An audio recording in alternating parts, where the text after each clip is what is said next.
Yo, di man nanalo yung jungler Alucard ni Wise last showmatch nila laban sa Omega, pag-aralan pa rin natin yung mga pang pro player na galawan ni Wise kay Alucard para may-apply din natin sa rank game natin.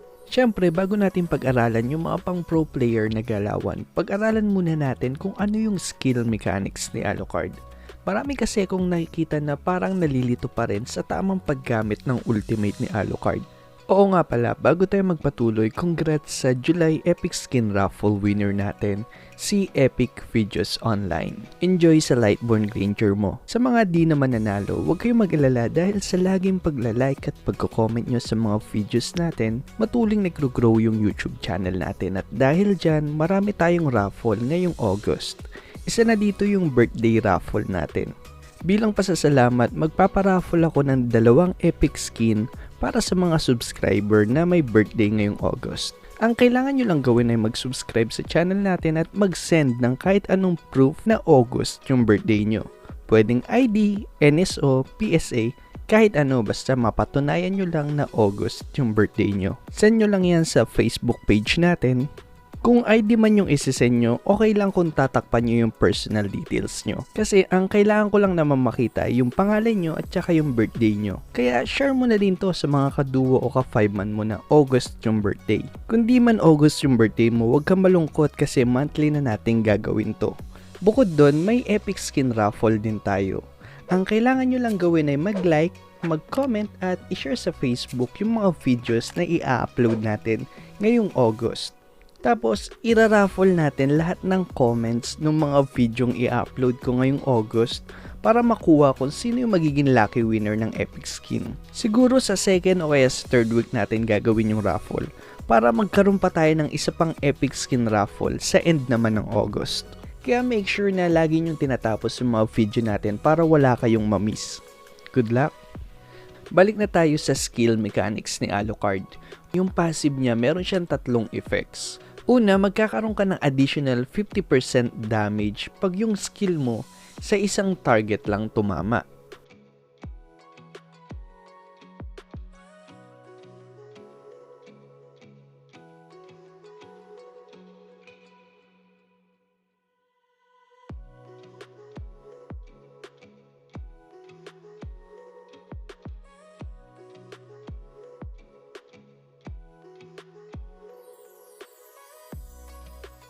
Pangalawa, after mong gumamit ng skill, yung next basic attack mo, may kasama siyang dash at saka additional 20% damage. Kaya bagay na bagay dito yung endless battle. Pangatlo, yung skill mo nagbe-benefit din sila sa physical lifesteal. Kaya hindi mo na kailangan bumili ng bloodlust stacks o gumamit ng Festival of Blood.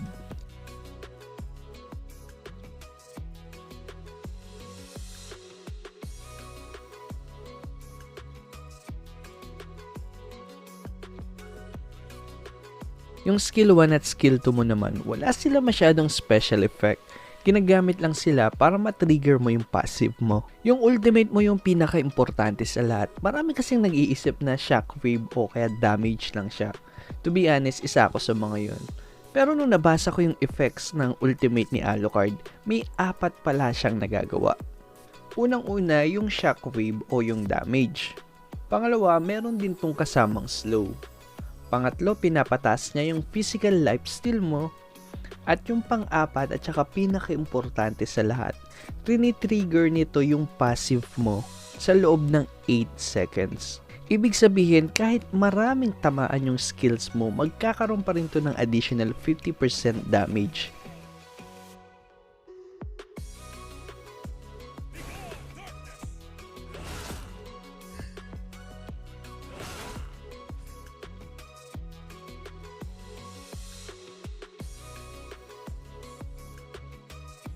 Dahil dito, para ma-maximize mo yung damage ng combo mo, pag maraming target, imbis na mag skill 1, normal attack, skill 2, normal attack, ultimate, normal attack, ultimate, normal attack ka,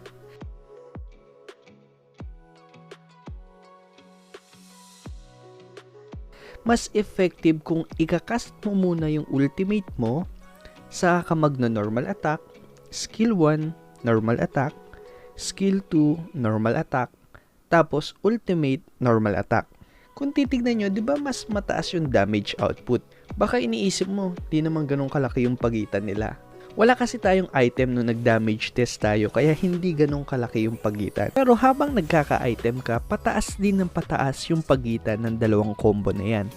Pero syempre, sa tunay na laban, hindi naman laging nasusunod yung mga combo. Mas mabuti pa rin na may idea kayo kung paano gumagana yung mga skills nyo para alam nyo yung option nyo pagdating ng mga clutch moments.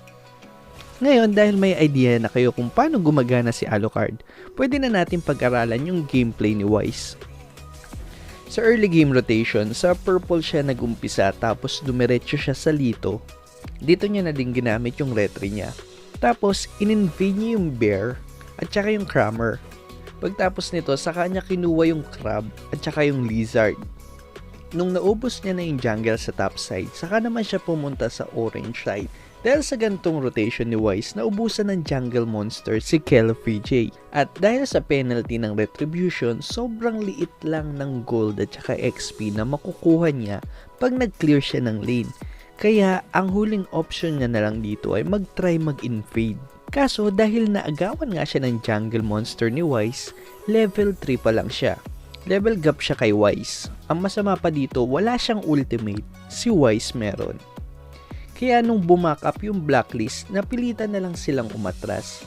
At dahil hindi nga makalaban sila Kelvj kasi wala pa siyang ultimate, umabot na sa point na napitas pa si Chaknu.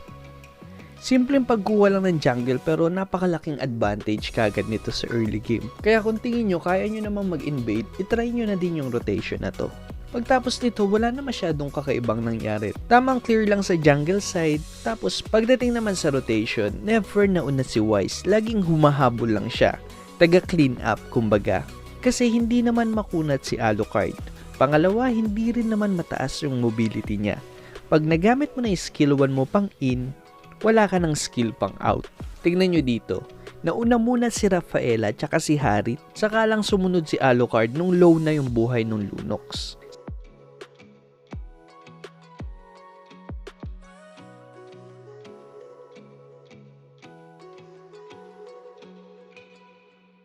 Same din yung nangyari dito na unang bumaba si Selena at si Rafaela, saka lang humabol si Wise.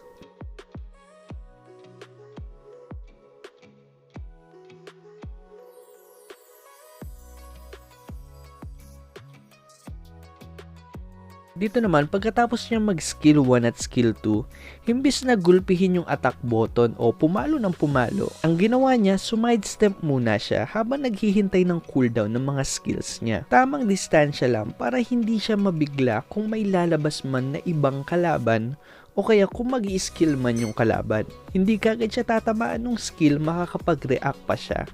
Pagkatapos nung nag-cooldown na yung skill niya, saka lang siya sumugod ulit. Kaya, i-make sure mo lang na bago ka tumalon sa clash, dapat bawas na yung kalaban o kaya nagamit na nila yung skill nila. Huwag ka mag-i-initiate ng clash kasi pag hindi mo na burst yung kalaban, mahihirapan ka ng tumakas. Sa build naman, inuna niya yung War Axe para sa physical damage at saka penetration.